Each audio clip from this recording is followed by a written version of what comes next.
I thought it'd be good to get a visual. Look at these 11 glorious medals, right? But there's one problem. There's 12 spots. And there's this little guy over here that taunts me, calls me names. And that's part of my why, right? I come in and I look at that every single day. It hangs in my office. And I think, wow, that's beautiful, 11 medals. But I have a problem. And that problem is right there with that 12th empty slot. That is unacceptable. That's my road to redemption. That's my why.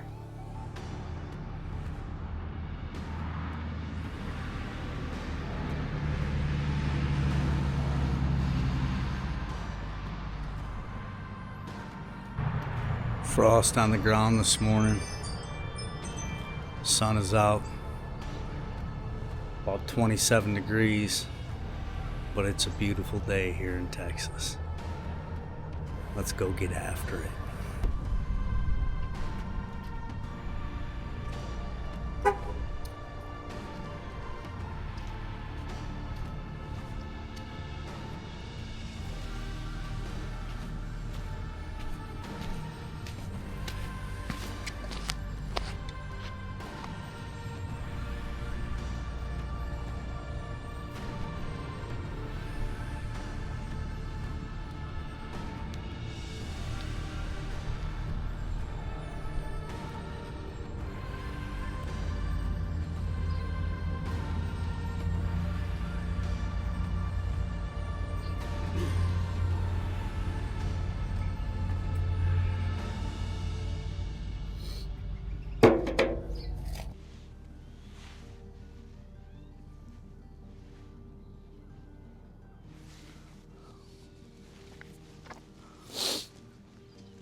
So I kind of hit a plateau in my weight loss, and I was getting frustrated. It had been a little while where I was sticking right around the same weight, and I just kept slogging through, and it hadn't been more than a week. And then this morning I got up and I weighed myself, and I dropped like another 3 pounds, and I think taking my total up now for my weekly check-in is 22 pounds I'm down. And boy, did that feel good.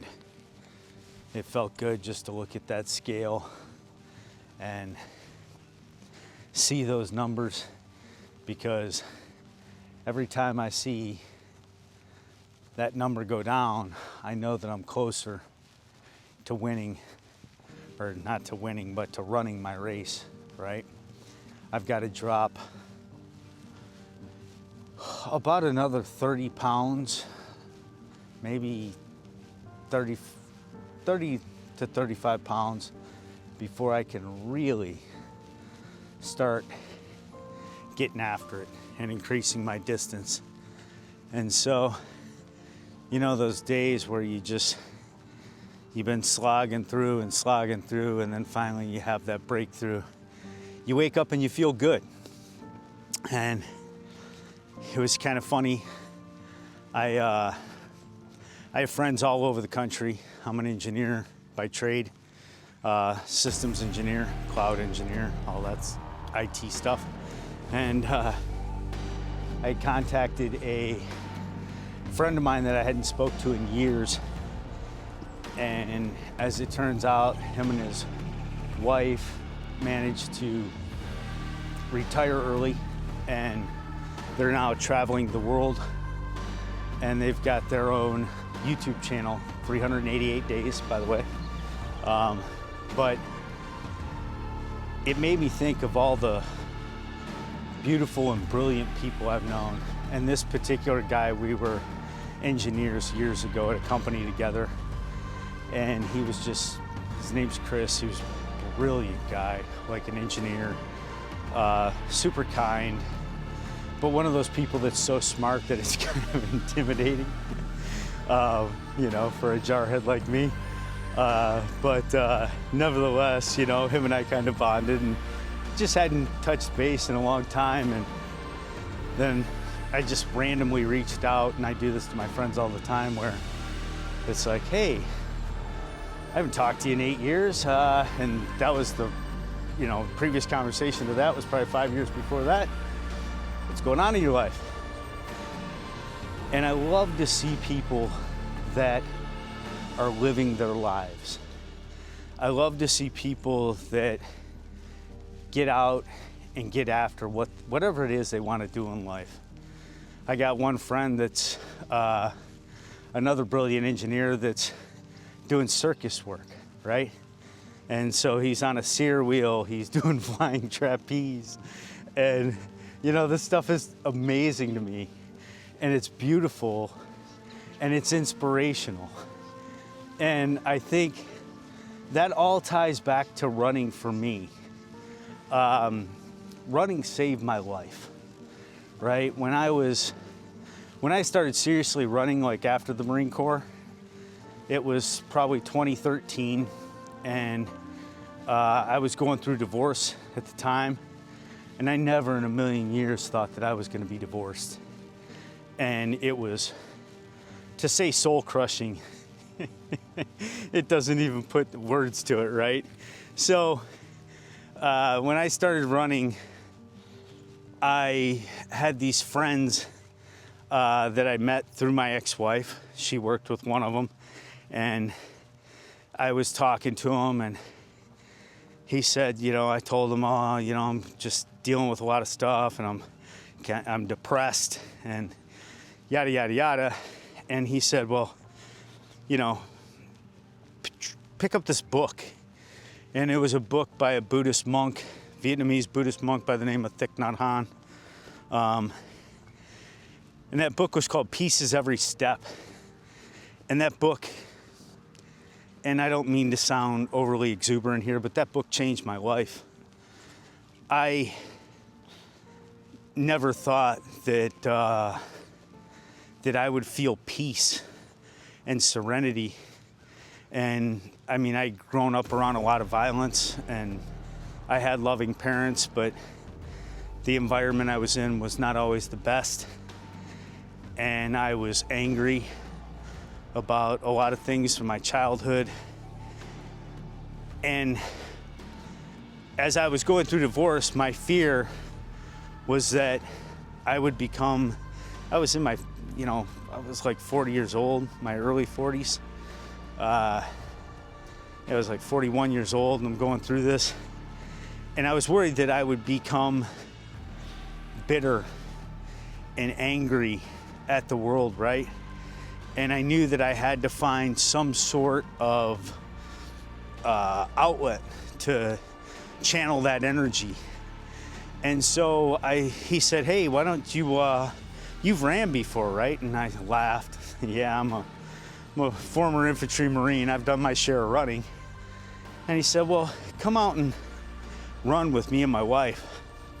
And so I went down to the beach there in San Clemente and met him and his wife, San Clemente, California, where I was living at the time. And they said, you know, we don't know if you're gonna be able to do it, but we're gonna run 5 miles, and you could just stop anywhere along the path. You don't have to run the full 5. We don't expect that. You haven't been running. And I had that Marine arrogance, and I said, well, you know, on my worst day, I could run 5 miles, so let's run. So we ran, had a good run. And at the end of that run, I looked at him and I said, hey, I want to run 10 miles. And he said, you're not ready for that. He was a lot smarter than me. His name was Manny. Used to call him my Mexican monk. I love the guy like a brother. But anyways, he said, you're not ready for that.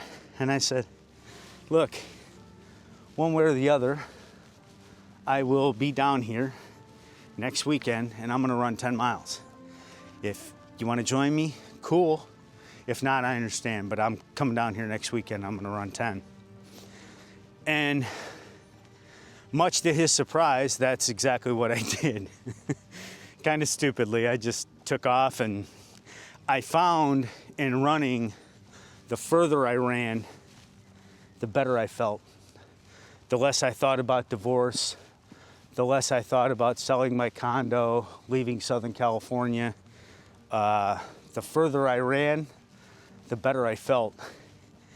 And, you know, my life could have went a different direction. And I credit that book and that Vietnamese monk and the principles of Buddhism and running. Those two things combined literally saved my life. And that's not being hyperbolic here, to be honest with you. It saved my life. So after we ran 10 miles, I finished the 10-mile run, and I looked at him and I said, I want to run a marathon. And he said, you're not ready for that. And I said, I know. And he said, you're going to have to train for that. And I said, I know.